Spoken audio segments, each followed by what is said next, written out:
One Wednesday at the beginning of February 2025, I woke up and decided that I didn't want to doom scroll anymore. Once upon a time, it was so much easier for me to be able to watch long forms of content. I was able to watch whole movies at home, listen to a whole album, or discover new artists, or even clean my space without having the urge to scroll my FYP for short bursts of entertainment. Although I don't believe that all short form content is necessarily a bad thing, I, for example, use my multiple TikTok accounts to share my outfits and create 1 to 3 minute long vlogs of my time living in Florida. Scrolling has just become such a huge time consumer for me, leaving me with not much time to do other things that I enjoy. On this Wednesday, I decided that since I have the time at the moment, I could challenge myself to consume longer forms of media and content and pressure myself to stop picking up my phone and finally escape from the hold that content has had on my brain. The rules that I've applied to myself are as follows. These rules only apply to weekdays, not weekends. Rule number 1, watch 1 movie a day. Number 2, listen to 1 album a day. Number 3, listen to a podcast episode a day. Number 4, watch 1 video essay on YouTube a day. And number 5, read something. This doesn't have to be a full book, but just read something, even if it's a couple of pages of a book or a graphic novel. I want to read something a day. The films and albums I watch and listen to may be something I've already watched or listened to in the past, but I'm aiming to challenge myself to try and discover new films and music. I sometimes feel as though I can sometimes only feel comfortable listening to things I'm familiar with and watching films that I know I already enjoy, and that's not a habit that I want to fall into while doing this challenge. If there is ever a piece of media that I've experienced before, then I will disclose that. I want to use these videos as a way to document the media I consume over this period and as a way to discuss my opinions of stuff that I view. Without further ado, let's get on with the first day.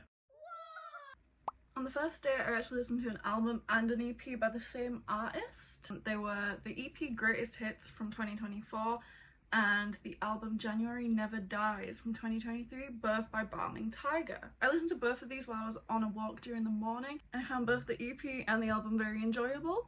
Balming Tiger always has really cool ways of trying new things and incorporating different genres into their music. I had heard a couple of songs from both the EP and the album before, and I was interested to see what else they had to offer. I think a couple of members of Balming Tiger worked on the RM album that came out last year, which I absolutely adored, and it was one of my favourite albums.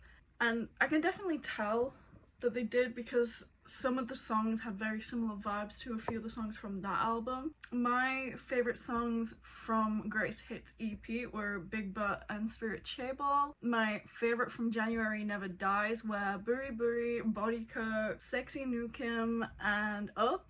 I gave Greatest Hits 4 out of 5 stars, as I really enjoyed both of my favourite songs from this EP, and January Never Dies I gave 3.5 stars out of 5. I enjoyed it, but it wasn't necessarily a life-changing album, but the songs that I did enjoy, I'll definitely be listening to over and over again. The podcast that I listened to on this day was an episode of Betwixt the Sheets, hosted by Kate Lister. This was an episode on the sex lives of Spartans and had guest Helen King to talk with Kate on the subject. One interesting thing that the two spoke about was that a lot of the things that we know about Spartans is biased because a lot of the writing came from Athenians, as the Spartans did not write their own history down, so a lot of the texts come from what Athenians wrote about them. Betwixt the Sheets is my absolute favourite podcast to listen to in the entire world. Kate has such a wonderful way of communicating history across to the listener and making it feel as though it's a chat between two friends. Honestly, most of the times I will include an episode of Betwixt the Sheets in the podcast section because it's my absolute favourite, and most of the time it'll be getting 5 out of 5 stars like it is right now. Me and my husband have both been really enjoying comic books and graphic novels as of late. On this day, I read Marvel's Mystique from 2003. I got through issues 4 to 9 and I had previously read issues 1 to 4. I also started the recent Mystique 2024 series, as they had recently uploaded the first edition onto Marvel Unlimited. I will not be rating the things that I read until I finish a full book or I finish a full comic series. The Sin of Empathy by the channel Believe It or Not Really great video essay on the state of Christian conservatism in America today. Instead of getting into the details of this video, I will link it below. Please take a look at it and watch it yourself. The film that I viewed on this day was Sleepy Hollow from 1999, directed by Tim Burton. Honestly, looking back, I'm not 100% sure why I landed on watching this movie, because I'm not particularly a fan of Johnny Depp or Tim Burton's work for multiple reasons.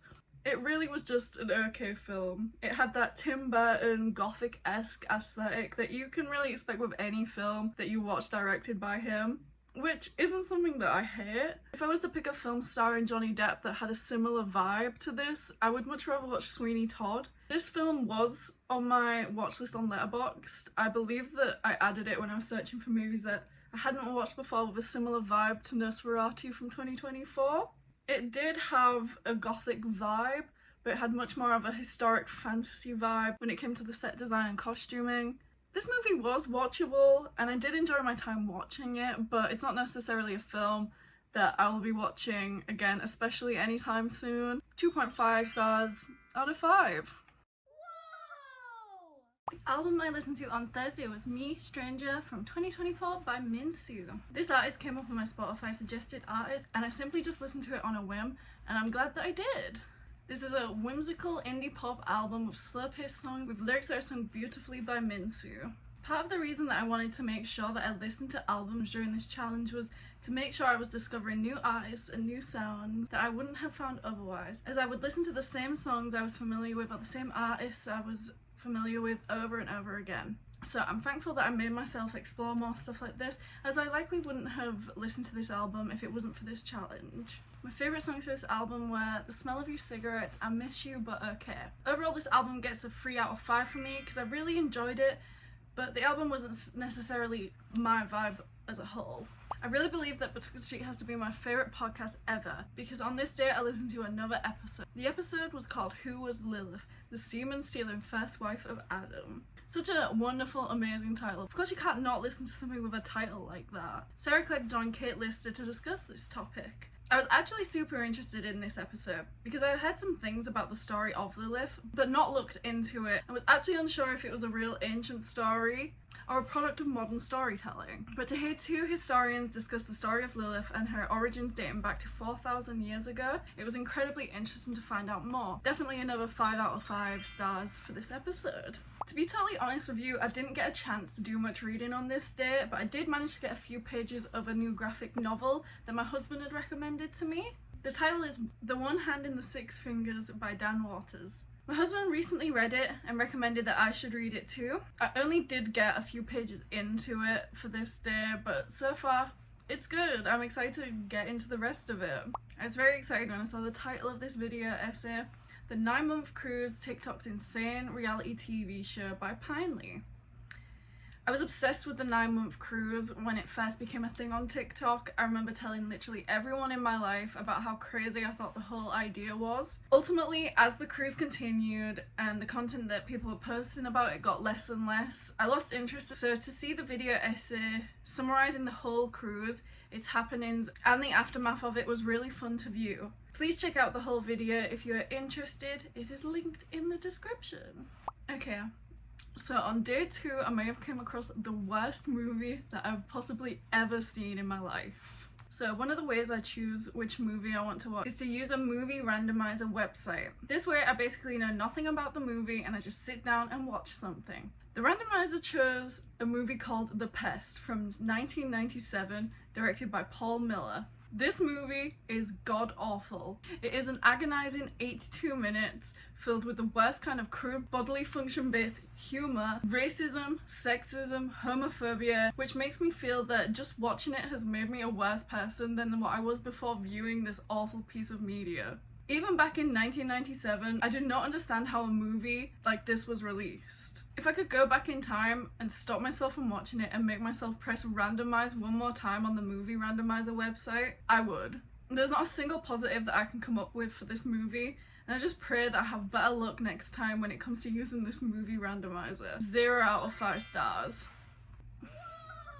Alligator Bites Never Heal from 2024 by Doechii was the album that I listened to on this day. Doechii recently won a Grammy with this album, and it was well deserved. I have listened to a few songs from this album before, but never listened to the whole album. I loved it. Doechii has such a cool style that I simply cannot get enough of. Her songs have such a different feel to them, and it makes the whole album really feel like a work of art. Both the music she makes and her personal style is something that I love. It was so cool to see her win a Grammy, and I'm so excited to see where her career will go from here. Some of my favourite songs from the album were Boiled Peanuts, Denial is a River, and Nissan Altima, which are the songs which are probably the most popular songs from the album, but that's for good reason.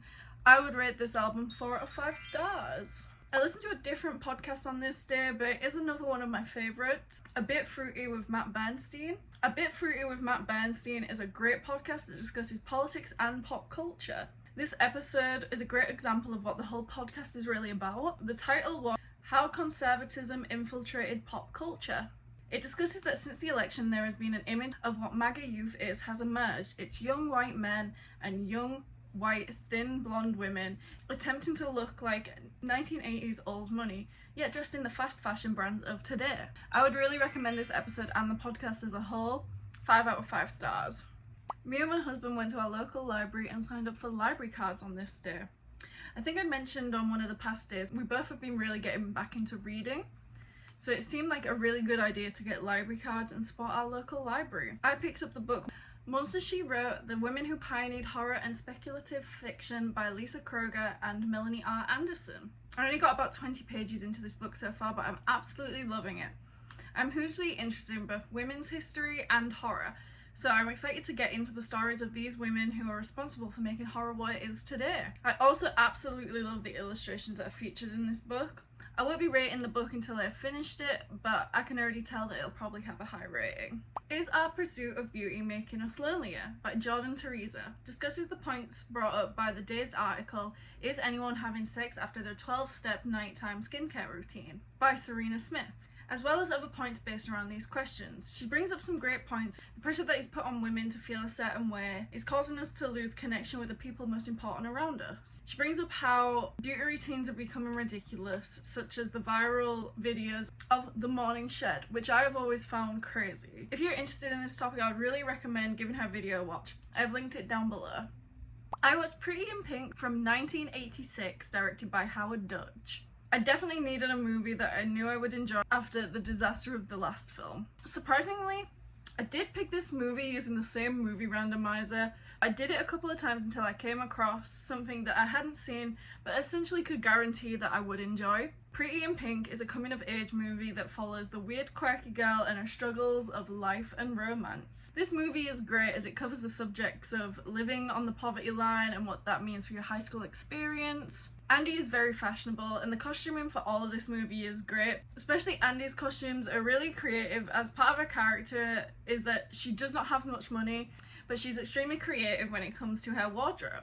I'm gonna be totally honest, and spoiler alert, I actually hoped that she would end up getting together with Ducky at the end of the movie, but she ended up with the rich kid, because he showed his rich friends that he wasn't like them, and he showed up alone, and I guess that was enough for her to forgive him for making a fool out of her, but that's how movies from back then tend to go. 4 out of 5 stars. I'm filming this one on Valentine's Day. Yay! Valentine's Day. Chocolate. The album that I listened to today was Charmed by Clara. This was another album in which I had heard 1 or 2 songs from already, but had not actually listened to the full album until today. I just want to say straight away, I absolutely loved this album. It sounded so magical and lovely. I listened to this album during an afternoon at the pool, and it was the most wonderful vibe. The majority of the songs have such a happy and loving theme to them. It makes me want to grab my husband by the hand and dance and kiss all night. My favourite songs for the album were Sexy to Someone, Thank You, Juna, and Add Up My Love. This album is definitely a 5 out of 5 stars for me. I really can't wait to listen to it all over again, and also for what Clara has in store in the future. I listened to another episode of A Bit Fruity with Matt Bernstein this day. This episode was similar to the last one that I listened to in the way that it was on the same theme of the recent election. The episode was called The Tech Broligarchy. It spoke about how the majority of mainstream social media has now fallen under the thumb of right-wing conservatism, with the billionaire owners of these social media sites being the majority of guests at Donald Trump's inauguration, and how these billionaires are enabling hate speech and alt-right sentiments to thrive on their platforms. Again, if you're interested in these topics with a focus on pop culture, then please check out A Bit Fruity with Matt Bernstein. 4 out of 5 stars.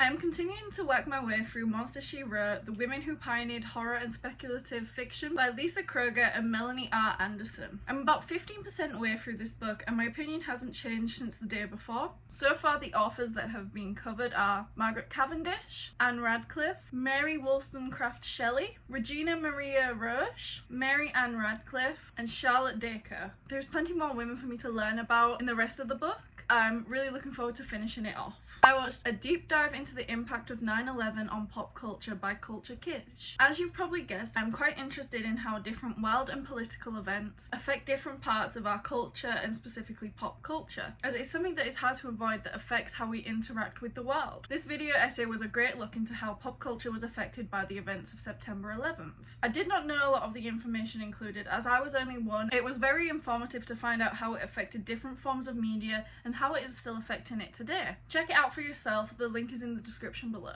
Me and my husband watched Scooby-Doo 2 Monsters Unleashed from 2004, directed by Raja Gosnell. We have started to go on walks more recently, so during our walk on this night, we began to discuss how much we enjoyed the live-action Scooby-Doo movies. Personally, the 2 movies are some of my favourite movies that I've ever seen. So yes, on this day I did watch a film that I've already seen before. I still really enjoyed being able to rewatch it with my husband. I love the mix of practical and CG effects used in this movie, and it was something that me and my husband were paying closer attention to during our watch-through. Things we noticed were how the masked man's mask was practical, yet his mouth movements were CGI. It's reasons like these that I really enjoy rewatching films that I've seen before. It gives you a chance to really analyse things that you would have otherwise missed when only viewing it once. I absolutely love this film. I think it's the perfect live action, both this one and the first one. I will definitely be giving it 5 out of 5 stars.